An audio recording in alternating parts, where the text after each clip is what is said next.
Oleh sebab itu, jalanilah tahun-tahun hidup memasuki tahun baru 2023 ini. Kita mau berjalan bersama dengan Tuhan. Sebab kita tidak bisa berjalan sendiri. Kita tidak tahu apa yang akan terjadi di tahun 2023 ini. Tetapi sebagai awal tahun ini, kita ada di tempat ini. Ini adalah suasana atau kondisi yang paling tepat. Badai hidup yang kita alami, semuanya itu menjadi sarana bagaimana kita menggantungkan hidup hanya untuk berhidup kepada Tuhan yang mempunyai kuasa baik di surga maupun di dunia. Bapak Ibu yang terkasih dalam Tuhan, saya mengajak kita untuk menangkap pesan Tuhan lewat setiap kejadian atau peristiwa yang terjadi dalam kehidupan kita. Jangan sampai peristiwa itu berlalu dengan percuma tanpa kita menemukan apa maksud dan rencana Tuhan lewat masalah kesulitan yang kita jalani dan temukan jejak Tuhan di dalamnya. Jangan pernah kita berharap di tahun 2023 ini menjadi tahun yang lebih baik dibanding tahun 2022.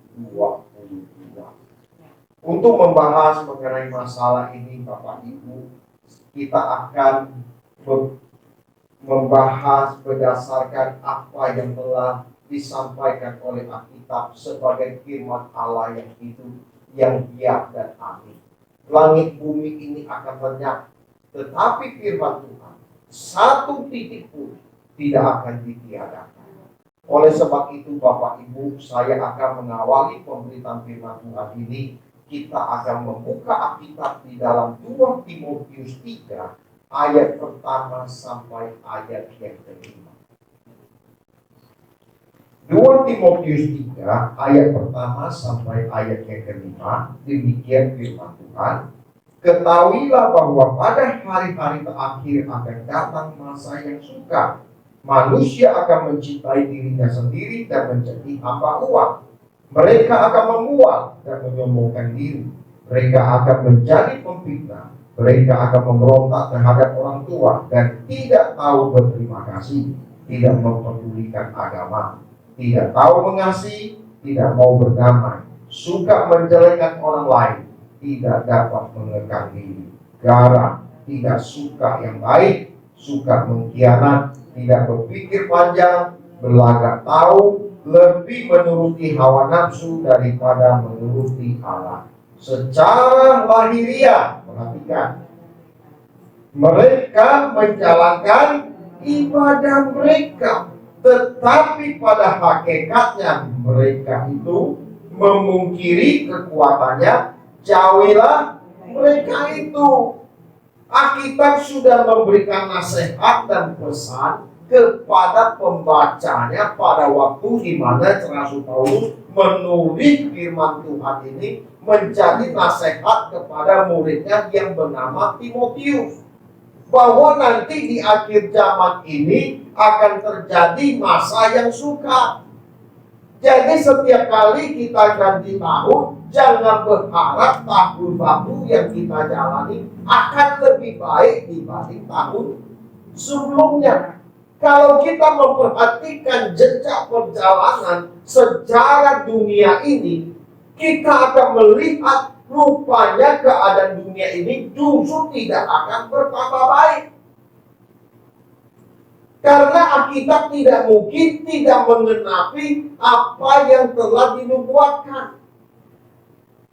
Jadi dari hal ini bukan membuat Bapak Ibu pesimis. Justru kita sadar, justru kita ada di dunia akhir zaman di mana sejarah dunia ini akan diakhiri. Dengan mengetahui tanda-tanda zaman tersebut, sebenarnya mengindikasikan kepada kita untuk kita mempersiapkan diri. Tidak ada dunia yang lebih baik daripada dunia di mana Bapa di surga ada. Itulah yang harus menjadi tujuan perjalanan kita. Selain apapun dunia ini suatu hari juga akan berakhir. Manusia kita melihat akan mencintai dirinya sendiri. Kalau selama ini kita egois mau menang sendiri, ayo kita tinggalkan manusia lama. Yang kita tanggalkan manusia lamanya 2022 sudah berlalu. Tidak bisa lagi kita geser waktunya 31 Desember 2022. Nggak bisa.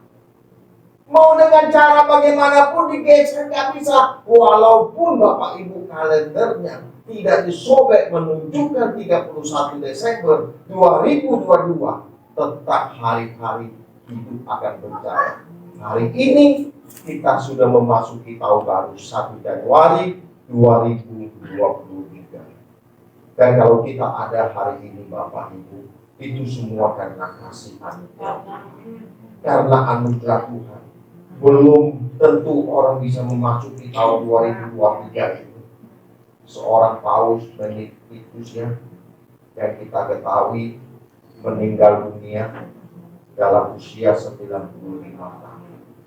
Coba bayangkan, padahal tinggal masuk 1 Januari 2023. Tapi Paus Vatikan itu tidak bisa memasuki tahun baru. Dia meninggal tadi malam, boleh dibilang ya, waktu setempat di sana 31 Desember 2020 dalam usia 95 tahun. Dan kalau kita ada, kita mau memperbaiki diri kita tidak mau menjadi egois lagi, mulai mengalah, ya. Kita mengalah demi kebaikan.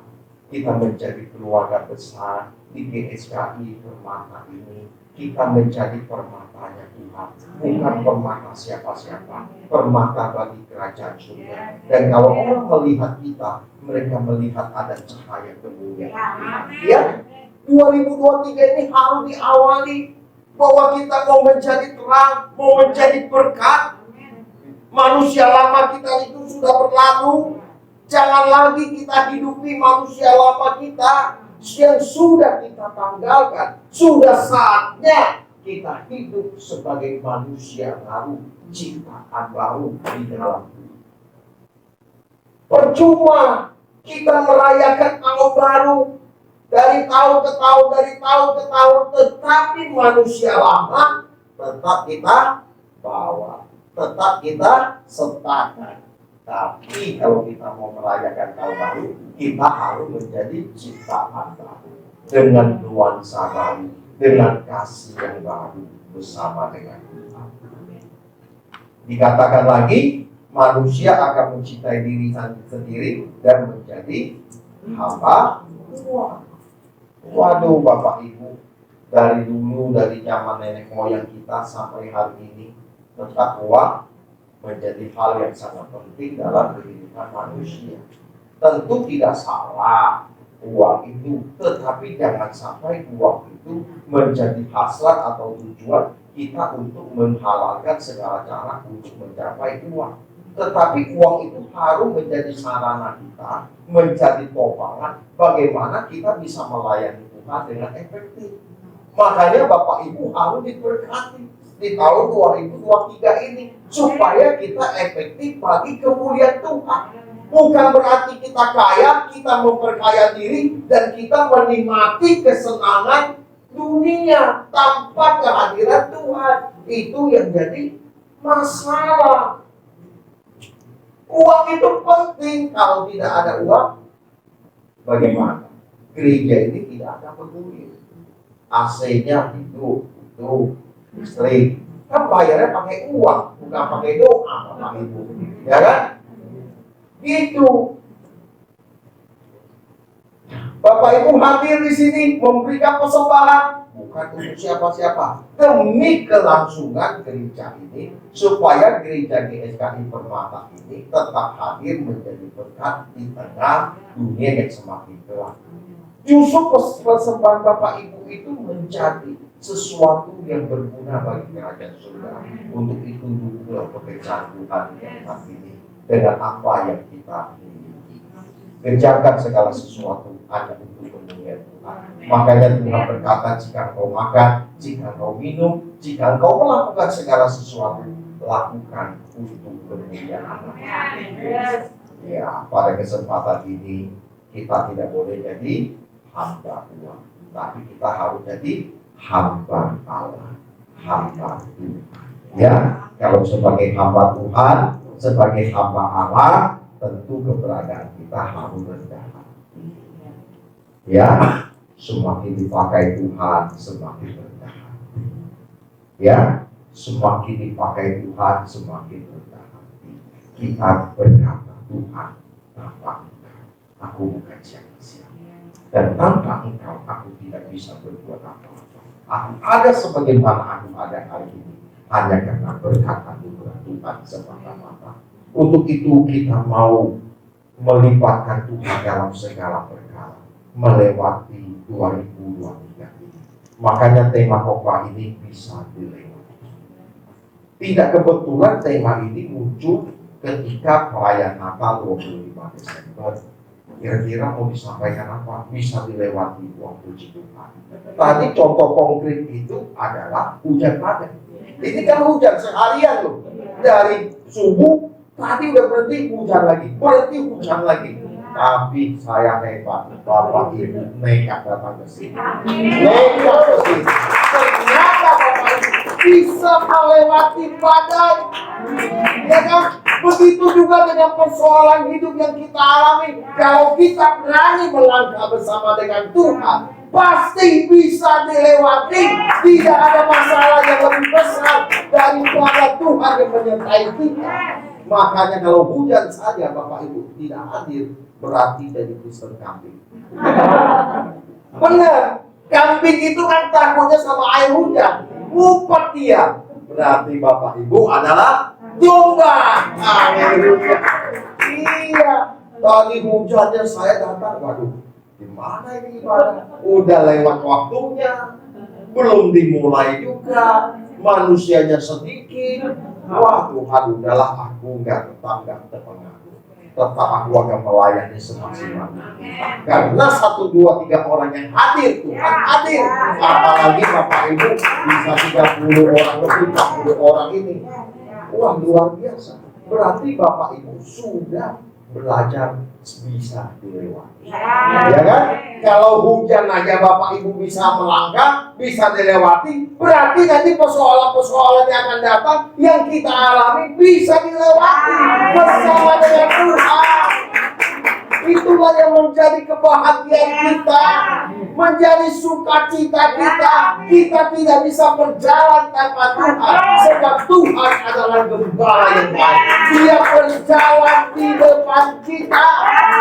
Dia yang memimpin perjalanan hidup kita dari detik pertama tahun baru 2023 sampai akhir nanti 30 Desember 2023. Jangan takut berjalan bersama dengan Tuhan. Libatkan Tuhan, sertakan Tuhan dalam segala perkara. Maka lihat tangan Tuhan yang akan menopang dan menyertai. Dan saya melihat orang-orang seperti Bapak Ibu ini akan dipandai Tuhan. Ini menjadi momentum yang luar biasa. Bapak Ibu berkorban, selimut lagi adem-ademnya, lagi hangatnya, seperti puncak, waduh, tidur dan nyenyak. Tetapi demi ibadah mencari Tuhan, Bapak Ibu singkirkan kenyamanan. Aku mau datang ke rumah Tuhan. Aku mau bersekutu dengan Tuhan. Dan orang-orang yang demikian pasti Tuhan berkati. Tuhan luar biasa. Jangankan hujan geluduk, hujan batu pun Bapak Ibu datang. Ya kan? Iya, hujan batu pun datang. Itu pernah terjadi di Surabaya pada waktu itu. Ya kan? Apalagi udah duit. Waduh, Bapak Ibu gak ada yang datang. Coba saya mau tanya, kalau hujan duit yang turun dari surga, kira-kira Bapak Ibu hadir gak? Gak bisa jawab tuh. Mau pendeta, mau siapapun, gimana ini? Gugur duit semua. Makanya bangunnya jangan siang-siang. Orang lagi rebutan pungut duit, Bapak Ibu masih ngorok.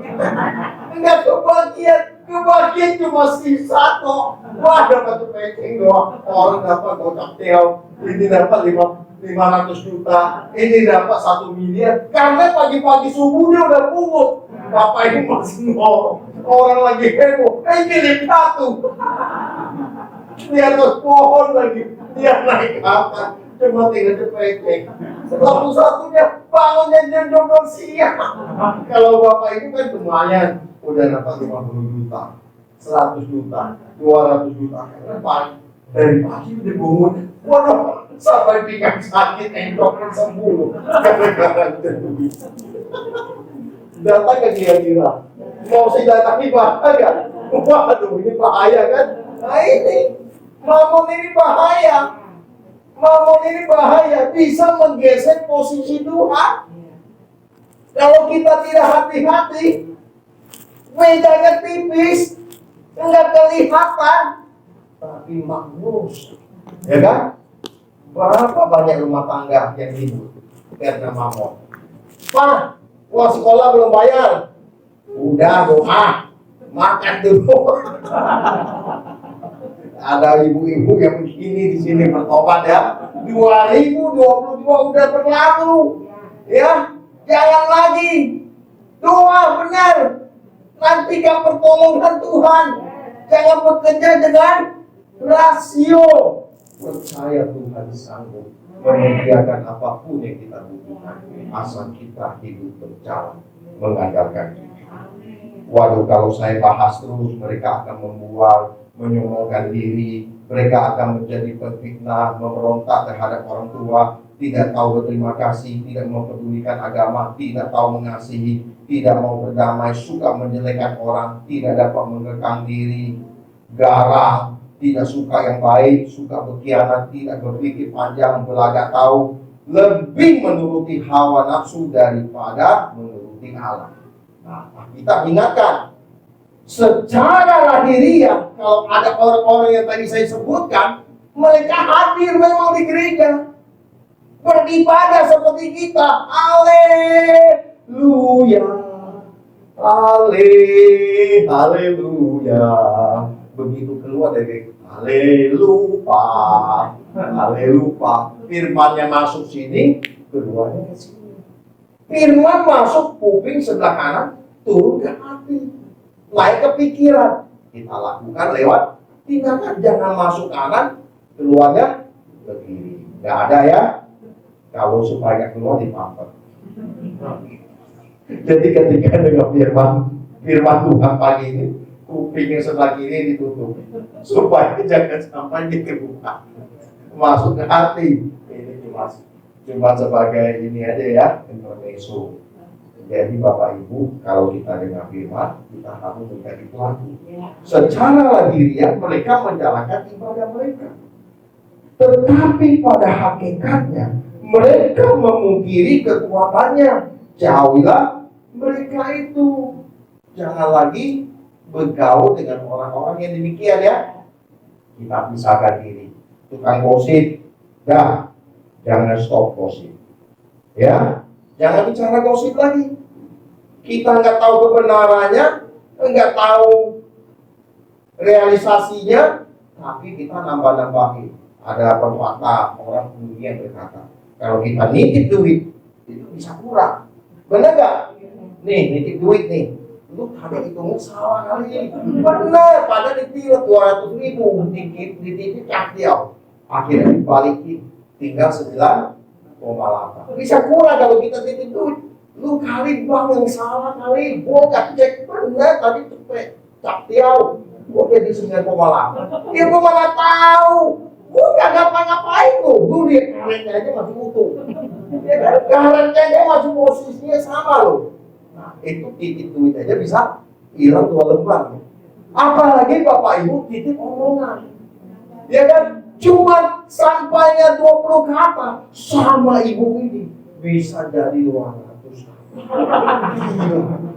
Kita pada ngomongnya kayak orang main 17 Agustus yang bisik-bisik. Coba perhatiin 10 ke belakang udah kacau. Ya kan? Sudah kacau. Makanya kalau ada yang begitu nah hari ini kita memulai hidup lembaran baru, dalam nuansa baru, dalam gaya hidup baru, sebagai bangsawan surgawi. Justru tahun baru 2023 itu harus dipandang sebagai misteri yang tidak seorang pun tahu apa yang akan terjadi. Ini quote saya tadi pagi.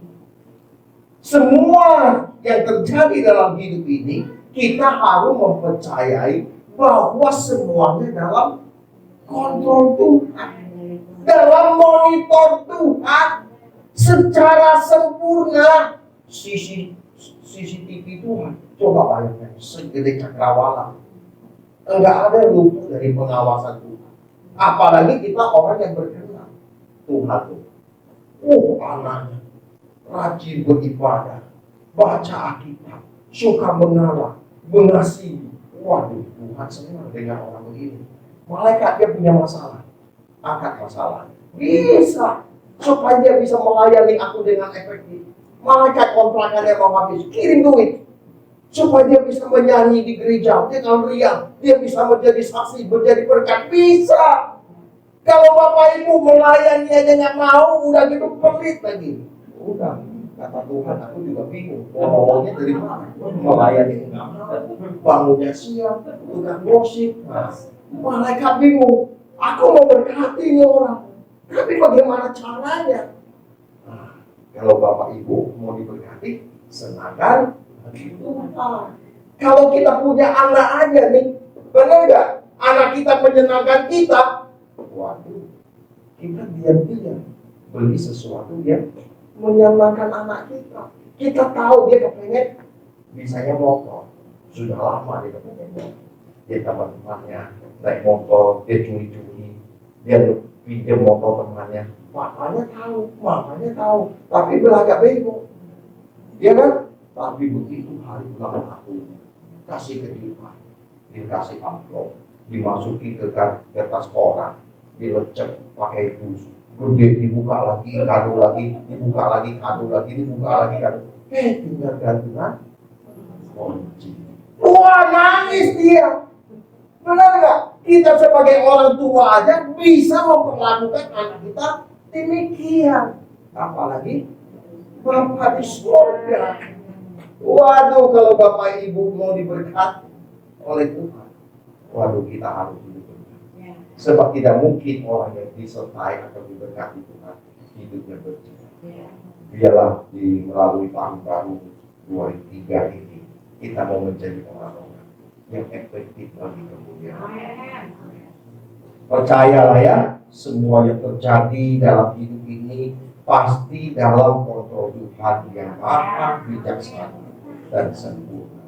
Namun satu hal yang harus kita percayai, bahwa Dia iman. Allah selalu beserta kita, kapanpun dan dimanapun kita berada. Dunia boleh bergoncang, ya kan? Ada orang berkata nanti tahun 2023 dia berdoa di surga lebih baik. Itu namanya tidak membaca. Dia tidak buka 1 Yohanes 2 ayat 15 sampai ayat 17.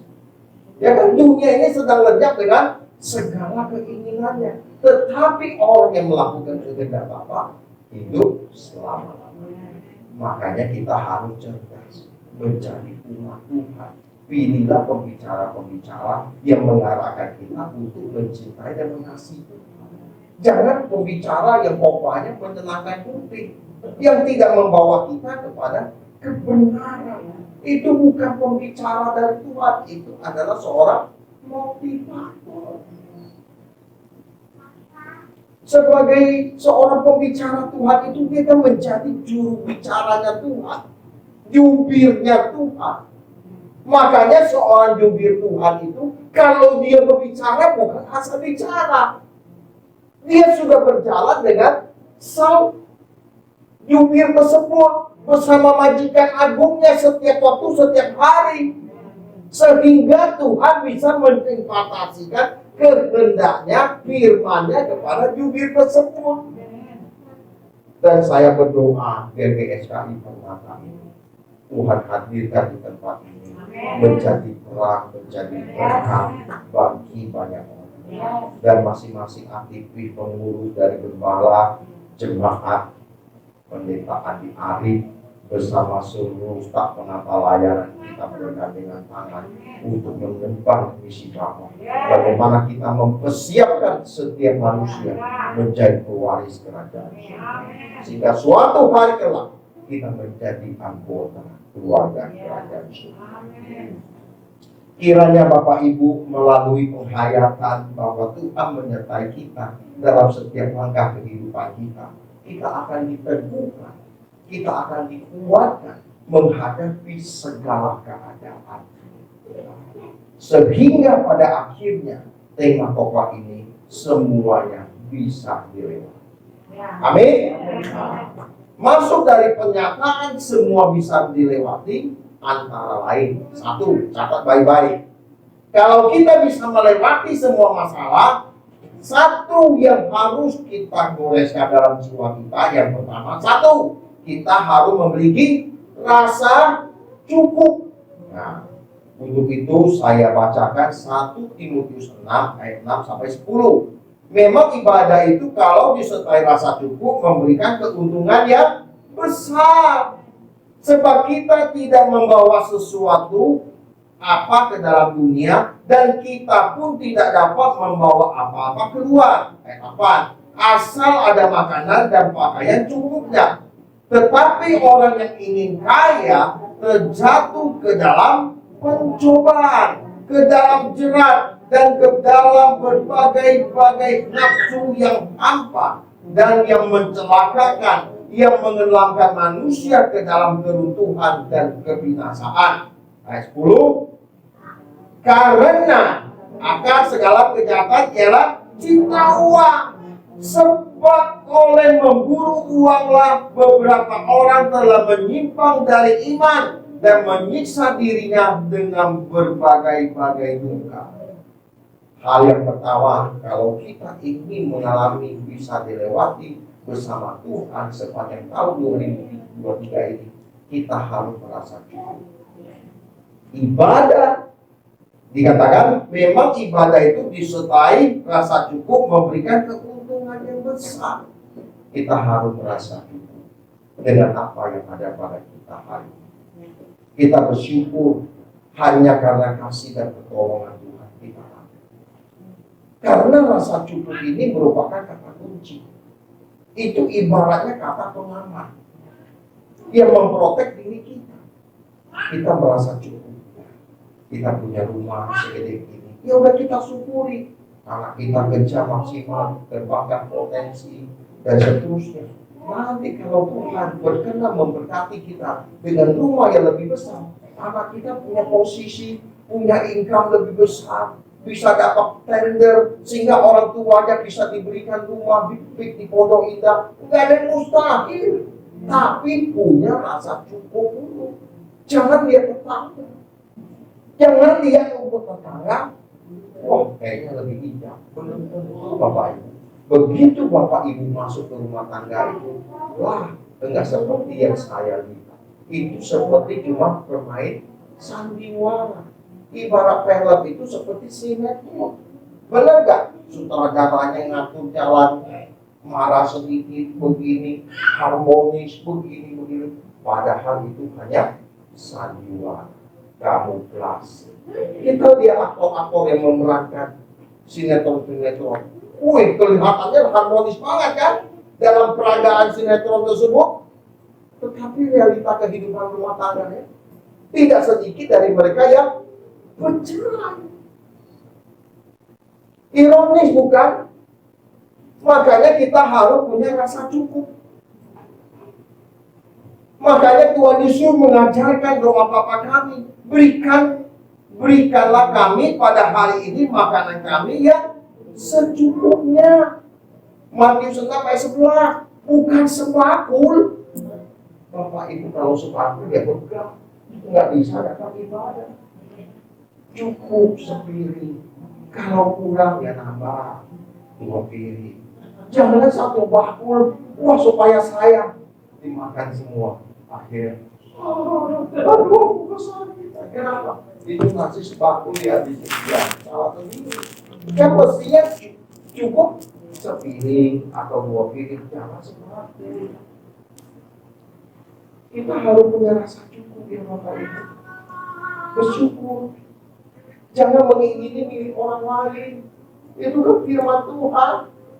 Kalau kita menyadari hal ini, maka kita bisa melewati hari-hari hidup kita. Kita tidak cemburu, kita tidak iri kepada orang lain. Miliki rasa cukup. Karena kata ini pengamat. Sebab kalau kita tidak pernah merasa cukup, lihat ayat seterusnya. Apa katanya itu? Dalam ayat yang ke-7. Sebab kita tidak membawa sesuatu apa ke dalam dunia, kita pun tidak dapat membawa apa-apa keluar. Bapak Ibu waktu lahir bawa emas. Sehelai benang pun kita nggak bawa loh. Jangankan emas, kita cuma bawa rambut kok. Untung loh beserta rambut. Coba kalau untung manusia nggak ada rambutnya, lucu ya. Untuk Tuhan itu hebat, asli teknologi kita. Coba kita diantara semua nggak ada yang model rambutnya sama, walaupun ke salon yang sama. Bener. Pak, aku mau model seperti dia, nggak bisa, walaupun dipotongnya sama. Tapi pasti punya si kembar aja kalau diperhatikan, nggak sama gitu. Pasti ada perbedaan. Makanya di gereja saya itu ada namanya si kembar, Moses sama Jimmy. Bingung saya bedainnya. Makanya untuk membedakan yang tinggi di sini itu adalah Moses. Saya lihat dulu kuping, wah, beda Moses. Karena saya nggak bisa kenalin, yang satu dididik, yang satu enggak. Tapi kalau orang yang sering bergaul dengan dia, pasti jadi tahu. Karena tiap hari kenal dia. Kalau saya kan seminggu sekali, jarang ketemu, pasti beda lah. Pasti istrinya enggak mungkin istrinya enggak tahu, pasti tahu. Walaupun pakaiannya boleh disamakan, kamu begini, bukan Moses gitu, ya kan? Makanya kita harus sadar, kita berkata asal makanan dan pakaian cukup, ya. Kita perlu merasa cukup dengan apa yang ada. Sebab dengan rasa cukup memberikan kebahagiaan kepada kita, memberikan sukacita kepada kita. Kita tidak iri melihat orang lain. Hari ini orang jalan-jalan ke luar negeri, enggak masalah. Yang penting kita di pondok, indah. Di rumah kita sendiri ya, indah bersama keluarga. Kita makan bersama, kita panggang ikan, terus kita lihat tempat api. Wah, itu juga indah. Punya rasa cukup. Sebab kalau kita tidak punya rasa cukup, bahaya. Sebab akar kejahatan adalah cinta uang. Sebab oleh memburu uanglah beberapa orang telah menyimpang dari iman dan menyiksa dirinya dengan berbagai tindakan. Poin yang pertama, kalau kita ingin bisa melewati, punya rasa cukup. Bahkan firman Tuhan berkata, cari dahulu kerajaan Allah dan kebenarannya, maka semuanya akan ditambahkan kepadamu. Sebab janganlah kamu khawatir akan hari besok, karena hari besok mempunyai kesusahannya sendiri. Kesusahan sehari cukuplah untuk sehari. Ya, semua kita punya masalah, Bapak Ibu. Siapa yang nggak punya masalah? Saya juga punya masalah. Bapak Ibu punya masalah. Jangan dipikirin, aduh, bagaimana ini? Masih tahun depan. Orang kita jalanin aja belum tahun depan, dia udah mikirin tahun depan punya masalah. Kan gelo, lama-lama sinting. Bener gak? Firman Tuhan mengajarkan loh, janganlah kamu khawatir akan hari besok, karena hari besok mempunyai kesusahannya sendiri. Kesusahan sehari cukuplah untuk sehari. Jadi jalanin aja hari-hari hidup kita. Dari hari lepas hari, minggu lepas minggu, bulan lepas bulan bersama dengan Tuhan. Libatkan Tuhan dalam seluruh kegiatan hidup kita. Ayo kita jalani hari-hari hidup kesusahan sehari cukup sehari. Dengan demikian Bapak Ibu, kita akan menjadi bersyukur. Karena kita tahu ada Immanuel yang selalu menyertai kita. Maka firman Tuhan berkata, jangan khawatir akan hari besok. Jangan kita khawatir. Masa depan kita dalam tangan Tuhan yang indah. Tuhan tidak pernah merancang kecelakaan dalam hidup kita. Semua peristiwa yang terjadi pasti mendatangkan kebaikan. Sekalipun apa yang kita pandang tidak baik, tetapi justru itu yang terbaik. Karena Tuhan punya masuk rencana yang besar dalam kehidupan kita sebagai orang percaya. Oleh sebab itu kita berjalan dengan iman, bukan dengan penderitaan. Karena rancangan Allah adalah rancangan yang mahal. Oleh sebab itu kita sadari, kita butuh Tuhan sepanjang tahun 2020 ini. Aku mau melangkah bersama Engkau. Aku tidak bisa berjalan tanpa Engkau. Tuntun dan pimpin aku Tuhan dengan Roh-Mu yang kudus dan bangunlah persekutuan dengan Tuhan. Tiada hari, tiada berdoa, tiada hari tanpa membaca kita, tiada hari tanpa memiliki relasi dengan Tuhan dan sesama kita. Dan melalui hidup kita biar nama Tuhan yang ditinggikan dan dipermuliakan. Hal yang kedua, bagaimana kita bisa melewati tahun 2023 ini? Kita harus mencari perkara yang di atas. Kita harus mencari perkara yang di atas. Dalam Kolose 3 ayat 1 sampai yang keempat dikatakan demikian. Karena itu kalau kamu dibangkitkan bersama dengan Kristus, carilah perkara yang di atas, di mana Kristus ada, duduk di sebelah kanan Allah. Pikirkanlah perkara yang di atas, bukan yang di bumi. Sebab kamu telah mati dan dikubur tersembunyi bersama dengan Kristus di dalam Allah. Apabila Kristus yang adalah hidup kita menyatakan diri kelak, kamu pun akan menyatakan diri bersama dengan Dia dalam kemuliaan. Ayo kita pandang, kalau ada Bapa di surga yang mengawasi seluruh gerak hidup kita dan semua dalam kontrol Tuhan, maka kita akan bisa melewati segala perkara. Karena kita hidup mengandalkan Tuhan.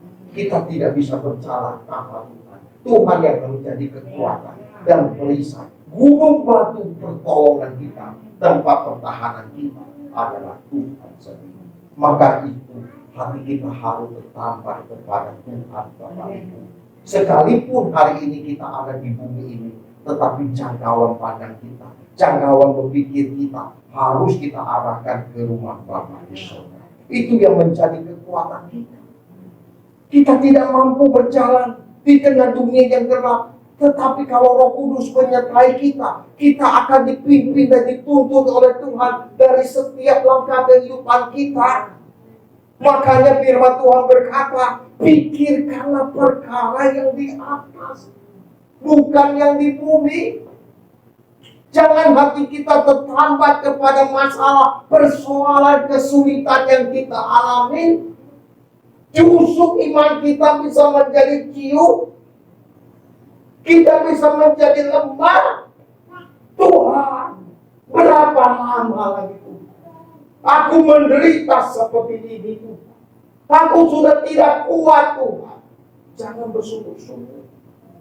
Justru semakin kau bersungguh-sungguh, semakin lama proses. Dia percaya, jangan menaruh curiga sama Tuhan. Seperti Yusuf coba.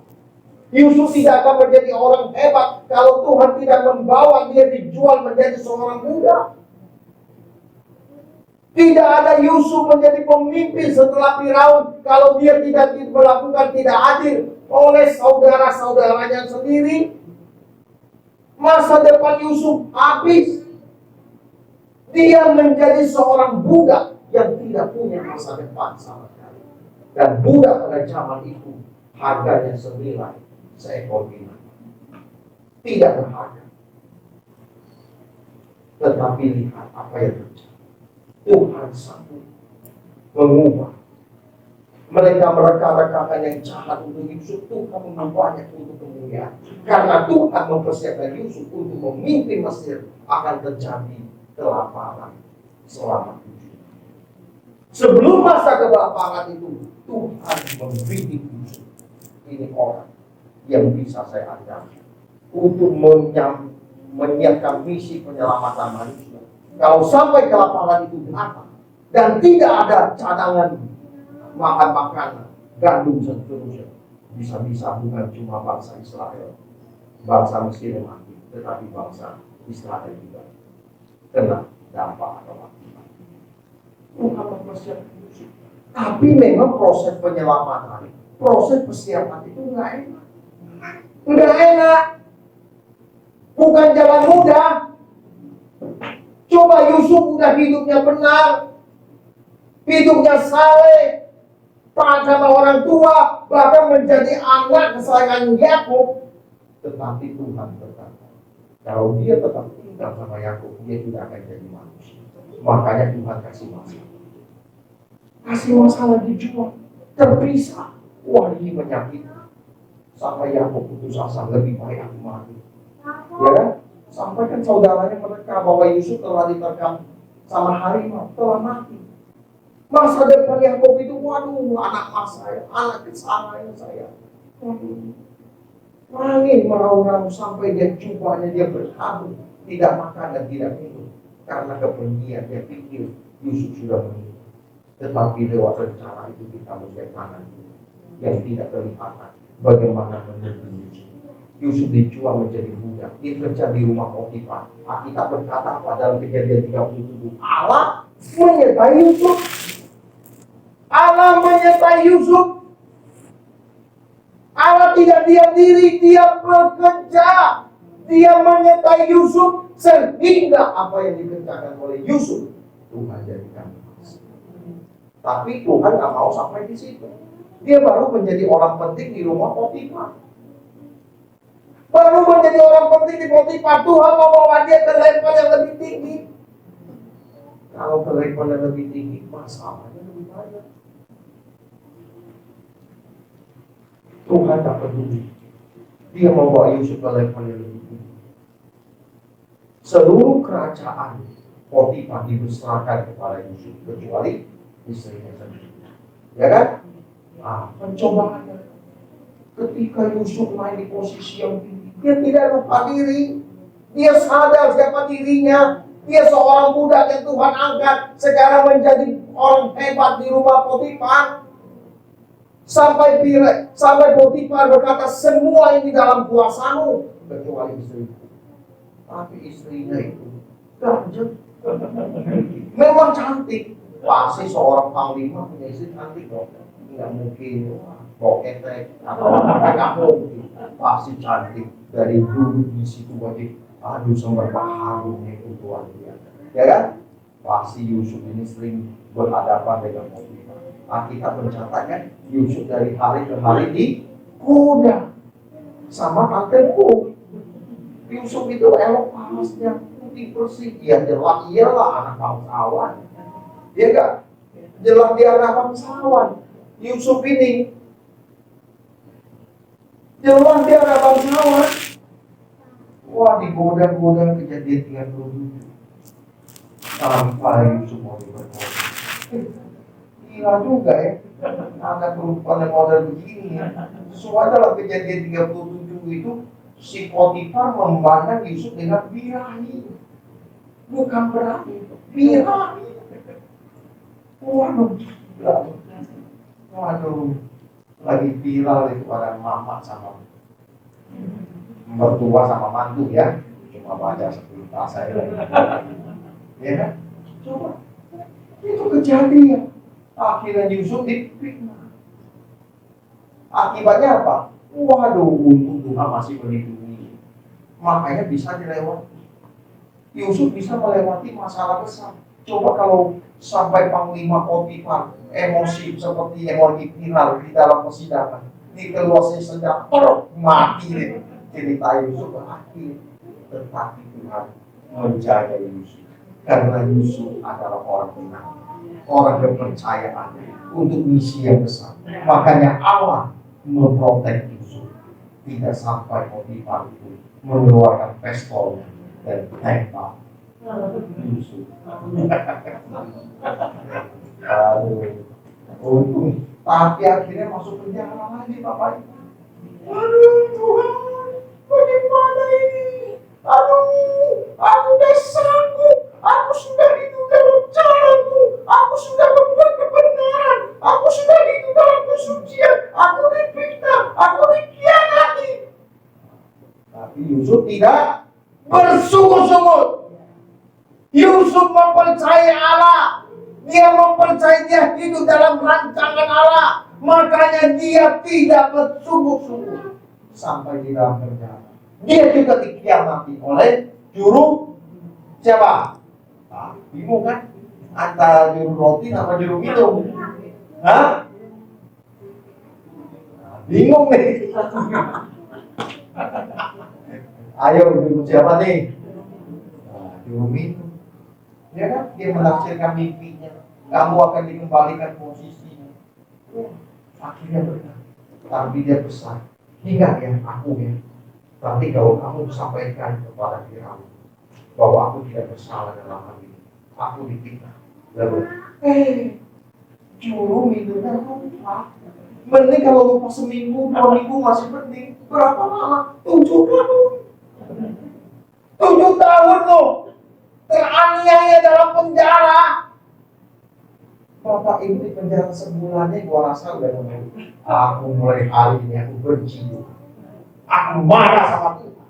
Aku gak salah. Kenapa diperlaku demikian? Bisa loh, aku gak mau ke gereja lagi. Percuma aku kasih berguru. Melayani. Tapi apa yang saya dapat? Tuhan, kau di mana? Kita bisa bertanya begitu loh. Kita bisa kecewa dengan Tuhan. Tapi Yusuf tidak kecewa. Dia tetap. Orang yang diam itu, dia menaruh pengharapannya sama Tuhan, bukan sama manusia. Tapi Allah tidak bekerja. Walaupun juru minum melupakan Yusuf sampai 7 tahun, tapi Tuhan terus bekerja. Dia menyertai Yusuf. Akhirnya Firaun sendiri yang dapat mimpi. Sampai seluruh istana dikerahkan. Siapa di antara kalian yang bisa menafsirkan mimpiku? Enggak yang jago-jago dipanggil. Enggak ada yang bisa. Awas loh kalau kalian kan bisa. Saya bunuh semuanya. Baru juru minum. Tuhan. Ada satu orang Tuhan. Udah 7 tahun goblok kalau Yusuf boleh ngomong. Lu udah pakai foto 7 tahun goblok. Lu jelek itu. Lu lupa sama saya. Kalau seminggu gua malu nih. Sebulan gua 7 tahun. Ini jenggot gua udah panjang tuh. Dari gua masuk penjara botak sampai rambut gua udah gondrong 7 tahun. Ya kan? Tapi Yusuf tidak ngomong. Hebatnya Yusuf itu kita contoh yang baiknya. Ya, kita contoh yang baik. Dia nggak ngomel. Dia nggak ngomel. Terima kasih kamu menyampaikan Firaun. Menyakitkan untuk tahu. Kita masih belajar dari Yusuf. Dia hadap. Ya bagindaku raja. Apa yang akan terjadi? Aku mimpi begini. 7 tahun masa kelaparan. 7 tahun masa kelimpahan. Wah, kamu sekarang yang mengatur semuanya. Jadi orang kedua. Bapak Ibu mau dipakai Tuhan nggak? Luar biasa. Mau dipromosikan Tuhan? Mau? Ikuti proses. Tidak ada proses tanpa kemuliaan, tidak ada penderitaan, tidak ada mahkota tanpa salib, tidak ada kemuliaan tanpa penderitaan. Kalau kita menjadi orang hebat ya Tuhan, kita masih banyak masalah. Saya menemukan dalam sejarah perjalanan hamba-hamba Tuhan, hamba-hamba Tuhan yang besar selalu hidupnya penuh air mata dan penderitaan. Kalau kita mau jadi hamba Tuhan yang besar, masuk dalam proses penderitaan. Kalau nggak mau menderita ya jangan jadi hamba Tuhan, jadi pengusaha aja sekalian. Kan kita harus pikul salib. Diomongin diam. Jangan banyak pembela kita. Waduh kalau saya bicara bisa 3 jam. Bapak Ibu aja masih, wah mantap kali ini. Wahnya 2023 ini. Kapan aminnya? Sampai besok. Ya, sampai besok udah main-main nih. Udah mau sejam besok nih. Bapak Ibu enak untuk main.